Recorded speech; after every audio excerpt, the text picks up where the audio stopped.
Hello everyone, welcome back to another episode of Bitcoin Prediction. In this episode I'm going to be bringing up a couple things, but hopefully you'll see this nice audio stereogram here in 3D. If you're able to parallel view, you should be able to see the 3D image right here. This is a little bit harder to see because it's there's not too much contrast, and so the depth is not that much. But I did want to make an audio stereogram of this lovely piece of artwork about India, because what happened in India should be noted, and how Bitcoin has made an impact in that country. And so if you don't know already, India has basically banned the 1,000 note rupee bill, whatever that is. I think it's not very much, and man, it just caused an uproar. They had 3 days to do it. Out of those 3 days, 2 of the days the banks were closed, so that just literally gave 24 hours for people to deposit their cash into the bank before the banknotes would be illegal for the most part. Ironically, now they're reintroducing the 1,000 rupee note again. So I don't know what's going on over there, but obviously a lot of people are frustrated and angry. I also understand that gold is now being taxed. Basically, people who are savers are being penalized, and so Bitcoin could be a way for them to retain their value. So anyways, a little bit about that a little bit later. That's the reason why I did this 3D audio stereogram here. If you're able to parallel view, you should be able to see it, but it's very slight. I'll get into it a little bit later, but first I want to go into some other stuff here. Alright, so I got a few things here. So I want to share this video. This is Let's Invest. Did a comparison of Monero and Dash. I mentioned that in my last episode. I actually even put up a little chart here, or this, whatever the diagram he's got going, comparing each. So check that out. And then also Bitcoin Globe did a Bitcoin giveaway, and if you guys weren't already watching or subscribing, also remember to hit the alert bell. He gave away $5, and in my opinion, every Bitcoin counts. Every Bitcoin counts. And if you want to know who got it, it was me. Okay, and here's my here's the proof right here. So there's a proof that I did get it, and every amount makes a difference. Matter of fact, let me go to the that was the address key right there. Oh, that was the address key. That's the transaction right there, and there's my address right here. And if you want to see the address does match up in the time and date, and the amount as well. Let me see hold on. That's the amount right there in Bitcoin. So let's just do that. There we go. And so the amount also matches up. There you go. So thank you, Bitcoin Globe. I appreciate it.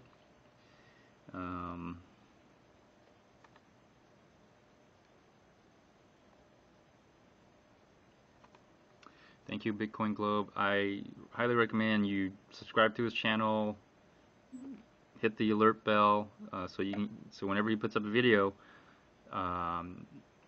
he's basically Uber driving and got some tips in Uber, and he may do this again. And let me just tell you, every bit counts, because I'm gonna make some crazy predictions here, but I believe let me see, how much Bitcoin did he end up giving me? He ended up giving me this big amount of Bitcoin. Those transaction fees are getting high. My goodness.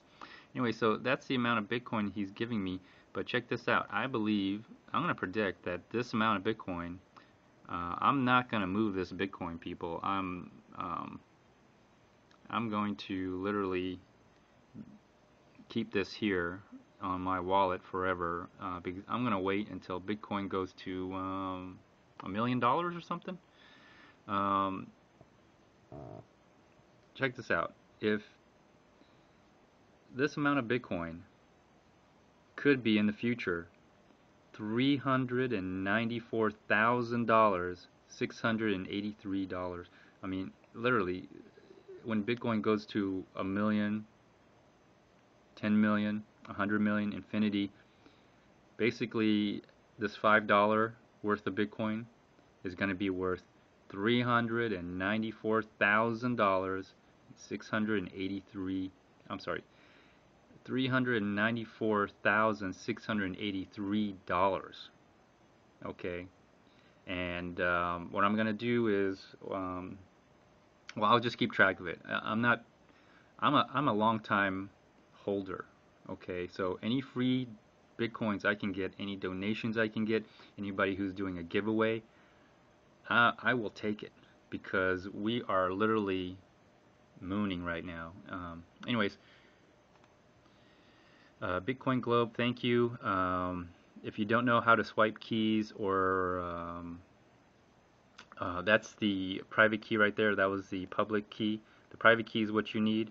It was a little hard to scan because if Bitcoin Globe, if you're watching, next time put it up to the screen, make it flat.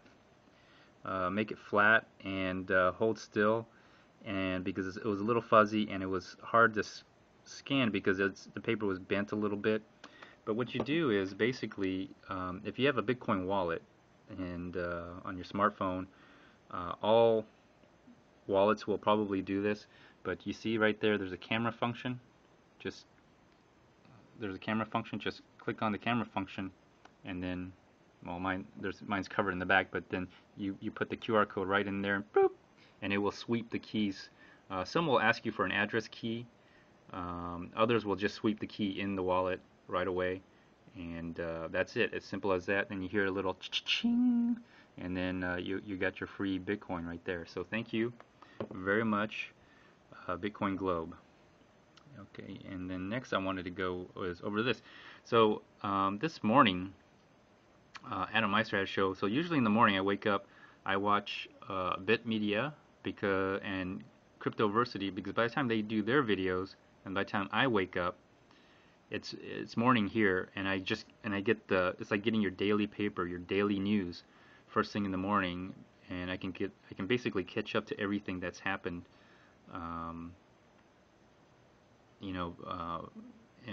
while I was sleeping, and so I can kind of get an idea of what's going on, and I look at the charts and everything. Adam Meister had a show in the morning with Andy Hoffman. There's highly subscribed if you ever heard of him. You probably have. He's gotten really popular. He also did a show on Crush the Street. It was also in the morning.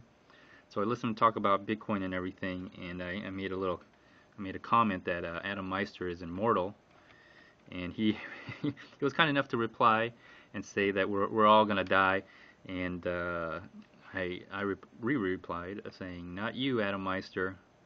You are cursed to walk this earth forever, to spread the word." And what else did I say? Oh yeah, and you have been chosen to be. You have been chosen to market Bitcoin. So Adam Meister, you will never die. Your sole purpose in life is to spread the word. So there you go. And also, I was in the chat, and I had an opportunity to ask Andy Hoffman a question. I didn't ask if prostitution was legal in Canada, but we all know it is now. Anyways, I did ask if he was left-handed or right-handed, and you're all probably in the video. It turns out he's left-handed, and that was my question.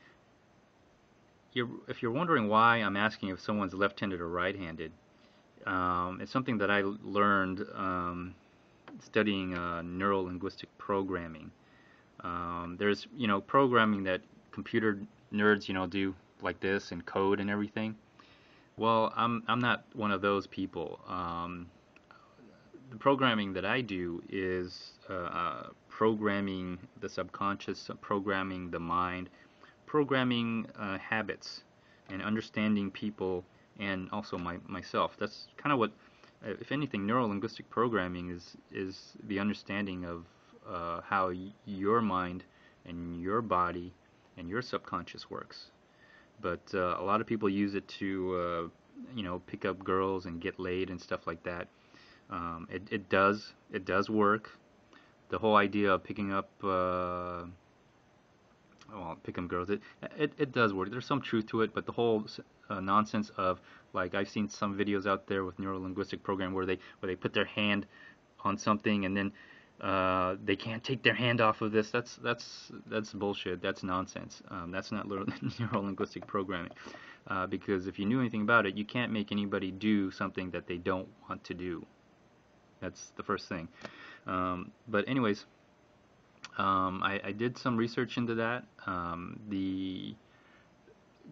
wouldn't say the creator or the founder or something like that. Well, the guy who brought it in, neuro-linguistic programming is a combination of psychology and how your mind works and just a lot of things put together to make neuro-linguistic programming.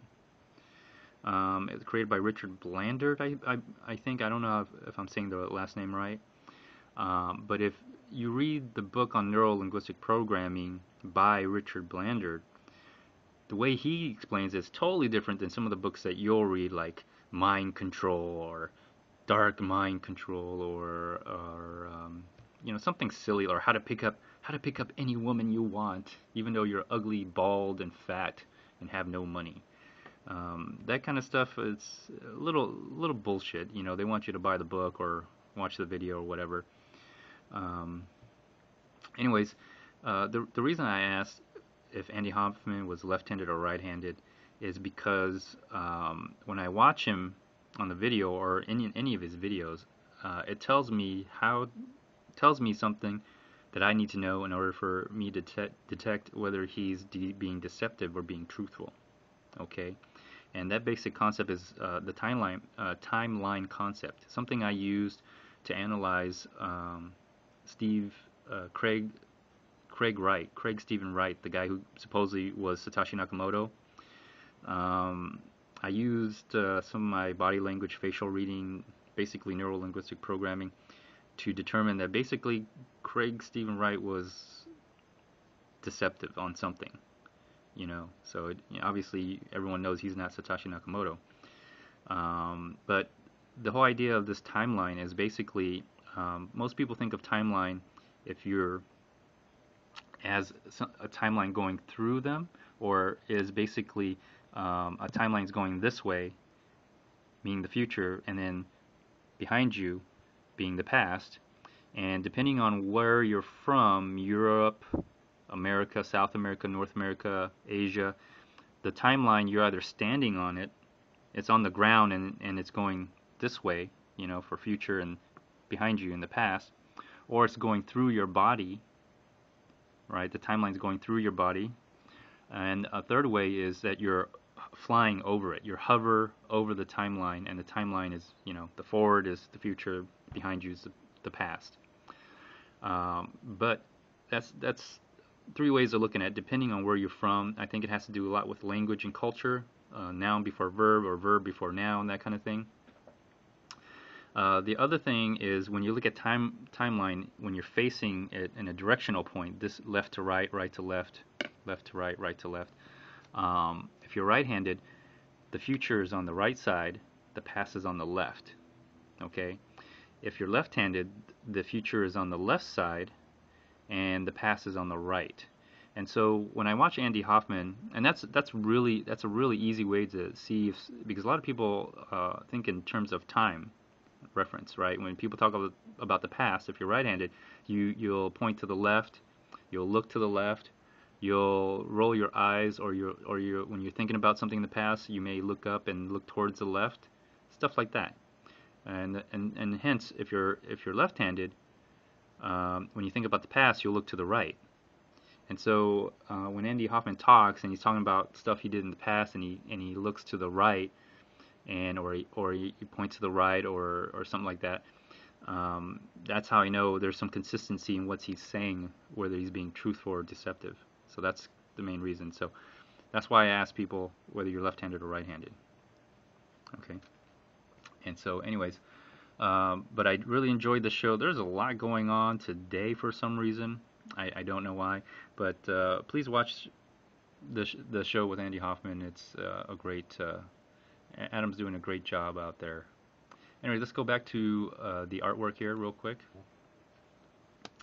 and I'll show you what I did. So the 3D image is right here, and there's not a lot of bright light. There's not a contrast here. It's very diffuse lighting, so the 3D effect is very muted. But I'll put a picture in front and after the video, so you can see a little bit better. But if you look at it, the hands are coming out. This orange piece is coming out, and it's being rolled up here, and then as it gets onto him, it's a little bit flatter. The hair comes out slightly, and then there's the Bitcoin that goes in the background. Not really, I mean, it's not that much of a difference, but I thought this was an interesting picture. I thought the color matched with the Bitcoin color. And India is back in the news again because the rupee is being reintroduced. The $1,000 rupee note is being reintroduced after being banned. So it makes no sense whatsoever. All this stuff makes no sense. I believe that there is some kind of global purging going on where people are being purged of their finances, at least, of their wealth. And it will continue until it leads to a physical purging. And my prediction for India is basically there will be more peer-to-peer trading or use of Bitcoin in that country. I think people are going to see it like gold, because right now I think in India they're being taxed for holding gold, and I think perhaps there's a good chance, a possibility in the future, that gold can be confiscated in India. And I think people will look to Bitcoin a way as to hedge against that, because Bitcoin, again, if you know about paper wallets, if you know how to take your paper wallet, don't even print them out, just take a picture of them, load them onto a hard drive, memory stick, SD card, SIM card, hide it away. There you go. There you have it. You can also split the private keys. So there's multiple ways in which the Bitcoins cannot be taken from you. If you really want a Trezor, in my opinion, Trezor is nothing more than a paper wallet that's been put on a hardware. Because some of the paper wallets, there's an option for you to have a PIN code in there. So you could put a 4-digit PIN code before you send your Bitcoins after you scan the private key on a paper wallet. Ledger, in my opinion, is also a paper wallet put onto a hardware. I think Trezors are like $100, Ledgers are $50. Me personally, I would recommend just go ahead and just get a paper wallet. Generate a paper wallet offline, and then just take a picture of it, and then store the picture on a memory stick, USB, SIM card, SD card, or something. There you go. Cold storage. Doesn't get any colder than that. There's no way that thing can be hacked. The only way it can be hacked is basically through a life hack. All right, people will be life hacking you, trying to trick you to give them the private key or where do you have your stored photo of your paper wallet. So, anyways, but I pretty much will predict that India will start using more Bitcoin as a store of value, more than transferring wealth than anything else. Indians will probably be the biggest holders, or there's just, if they're gold bugs, then they're going to be Bitcoin bugs for sure. So anyways, let me see here. Now let's go into a chart analysis here. But before I do that, let me let's go to the donation page here, and if you haven't already noticed, look at that, price has gone up. Let me see here. I don't think I got any new donations, but I do think the price has gone up. Okay, so all right. No, yeah, $14.26. Thank you for all those people who have donated. I appreciate it. This is my retirement fund, so let's see how long. Some people say it's hard to hold. I disagree. I think it's probably the easiest thing you can ever do in your life. Anyway, the last donation here. This is my QR code right here. So feel free to donate if you're feeling very generous. And then, so this was $1 on the 10th. And that's only 12 days ago. So literally, if you bought Bitcoin and you held on to it, you literally made a 13% gain just doing nothing. Okay. And then finally, let's go to Dash. And thanks to Ty Redneck for showing me this site, this block explorer right here. It will show up the QR code. This is my Dash QR code. So if you have any Dash and you're feeling very generous, please donate. Anyways, I've got that's how much Dash I have, and that's my ranking, and I swear this ranking just goes up higher and higher compared to how many Dash I have. There's this many people who have more Dash than me in each wallet, I'm assuming. So that number is just keep going up. When I first looked at this, it was at 50,000. Now it's at 51,333. I think more and more people are getting into Dash. I mean, it's you could just by looking at this. And then last but not least, Monero, and I'm going to tell you this site is absolutely useless. I'm just showing it for the logo, but apparently you got to go to this site. And basically, if I get one Dash and one Monero, I'll go ahead and actually download the wallet and see how that goes. Monero wallet's a little bit more difficult, but here is my paper wallet, and there's no Explorer that will show a QR code, but this is a paper wallet, and like I said, just take a photo, put it on your device. This device is not connected to the internet, so it's going to be hard to have anyone hack on this. So thank you very much for putting up with this, and now let's go to a chart analysis, shall we?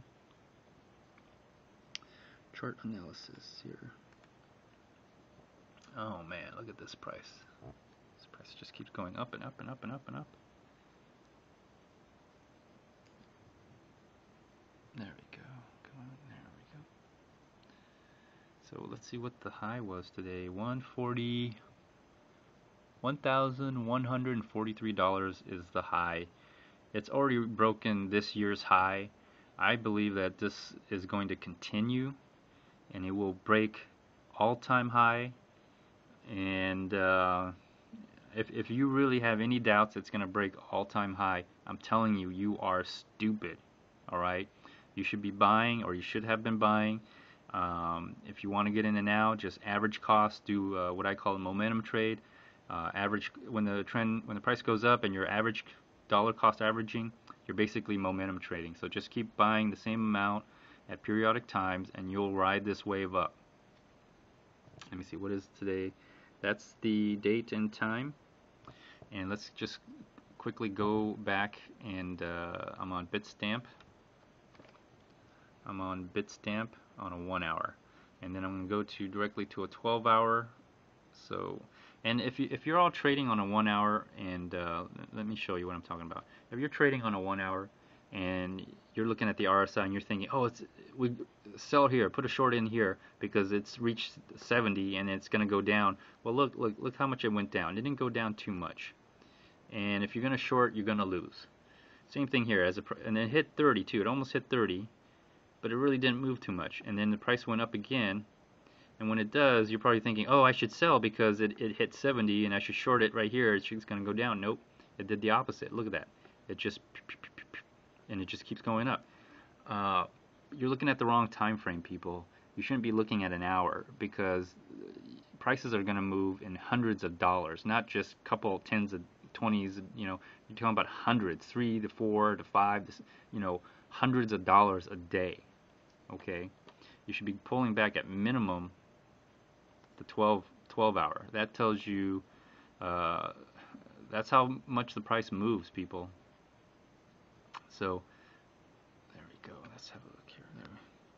So if you look at this here, you'll see that this shorter period, 10 period average here, it's bouncing off of that. See this one right here, it actually hit this and then went back up, and this is going to continue to move up and closer to the bottom of this candlestick, because it's going to be pushing up higher in order for this average to pull up and ride that average like it's been doing here, here, and here.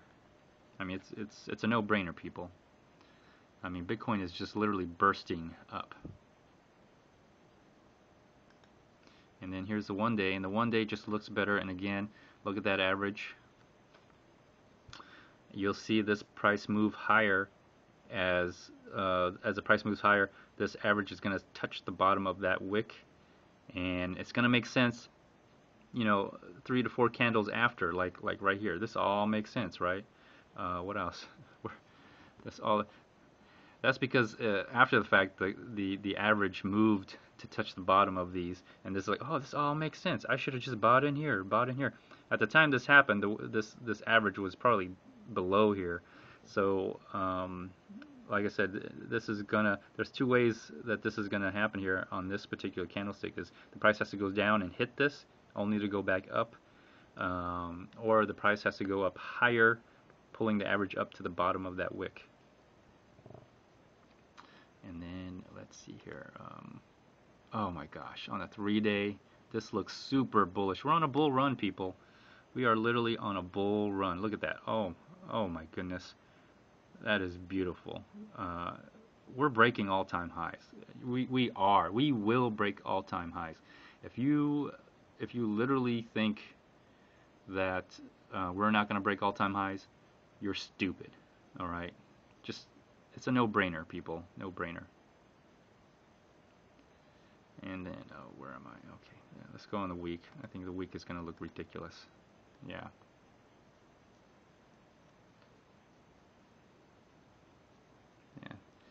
So on the weekly, you see there's a gap here. Again, in order for this average line, this 10-period average, to touch the bottom of that candlestick, the price will have to go up higher, forcing the average to move up to touch it. Or you can have a scenario with this red candlestick where it hits it only to go back up. I don't think we're going to have a reversal in this week. So I'm seeing the prices are going to have to go up in order for this candle, for this average to hit the bottom, touch the bottom of this candle right there. So anyways, let's go back to the artwork here. Wonderful, nice. There you go. And so there's my artwork. If you want a sneak peek, I guess my next episode will be about prostitution is legal in Canada. And so let's have a show here of Sexy Saffron. I'm still waiting for Sexy Saffron's email. So all she has to do is just reply yes or no, and I'll just go ahead and shoot this one off to you so you can put it up on your fan page. But I guess we'll wait until next week. Anyways, I guess this concludes this episode, so feel free to like, dislike, leave a comment, or even do a video response. Until next time, stay tuned. Bye.